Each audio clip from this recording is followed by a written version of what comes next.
Olá, eu me chamo Raika Mendes, sou acadêmica do primeiro período de Direito e hoje o assunto que iremos abordar é a alienação de bens públicos. Para que esse processo ocorra devidamente, existem regras e depende do tipo de bem. É previsto principalmente na Lei de Licitações e na Constituição Federal. Os bens móveis, eles são alienados com mais facilidade. Depende apenas da avaliação prévia do bem e das licitações, que em alguns casos é até dispensável. Já nos bens imóveis, exige autorização legislativa, por exemplo, da Câmara de Vereadores. Licitação na modalidade de concorrência, ou seja, uma regra mais específica. E também eles precisam estar classificados como bens dominicais, sem função pública. Se eles estiverem classificados em outro tipo de bens, eles não poderão ser alienados.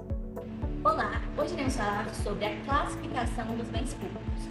Os bens públicos são aqueles bens pertencentes às pessoas jurídicas de direito público, as quais incluem o Estado, a União, a DF, os municípios e as fundações.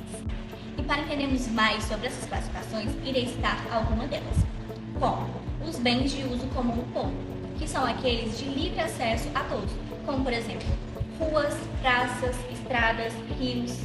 E a próxima classificação são os bens de uso especial, que são aqueles destinados a serviços públicos, como o prédio de uma escola pública e de um hospital. E temos também os bens domiciliares, que são aqueles bens utilizados pelo Estado sem destinação específica ao público, como um terreno não utilizado. E dentre os quais foram citados, apenas os bens domiciliares podem ser alienados com menos restrições. De início, é válido ressaltar o que é alienar. É um ato de transferir o bem de uma pessoa para outra.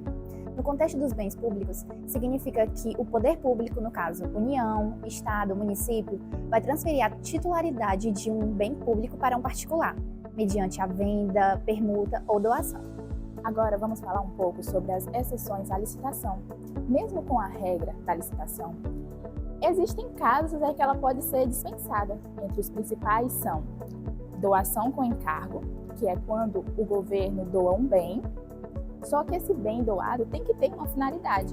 Já a venda de bens inservíveis é como carros velhos e equipamentos que não possuem mais utilidade, serventia. E por último, a permuta de bens equivalentes, que é quando há uma troca de bens com valores semelhantes, que possuem também um interesse público de ambas as partes. A alienação dos bens públicos, embora possa trazer bastante benefícios, também apresenta alguns riscos que podem interferir e causar problemas legais e problemas financeiros, como, por exemplo, a legalidade. A alienação, ela requer obrigatoriamente a licitação e também demonstrar o interesse público. Antes de fazer qualquer negócio, é preciso fazer uma avaliação prévia daquele bem. Se aquele bem é para saber qual o valor atual daquele bem no mercado, para que não possa existir nenhuma injustiça e também para ser vendido no valor real.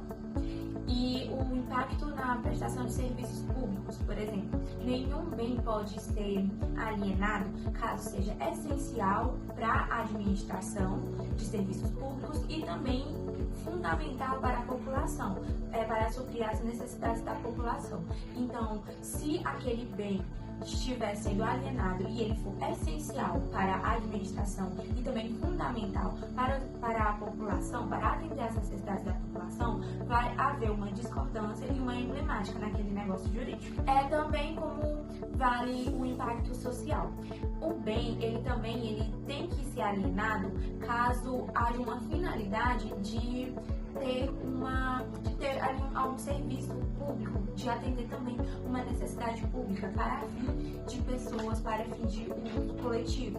E também a gente tem a corrupção, porque a corrupção é bastante recorrente em todos os negócios, então precisa ter meios, fins para evitar que isso não aconteça, porque isso também pode interferir e ser um risco muito grande para o negócio jurídico. Desse modo, podemos perceber que a alienação de bens públicos exige cuidado, regras claras e respeito aos interesses coletivos. Entender esses limites e exceções é essencial para a garantia da legalidade e a boa gestão do patrimônio público. Obrigada por assistir e até a próxima!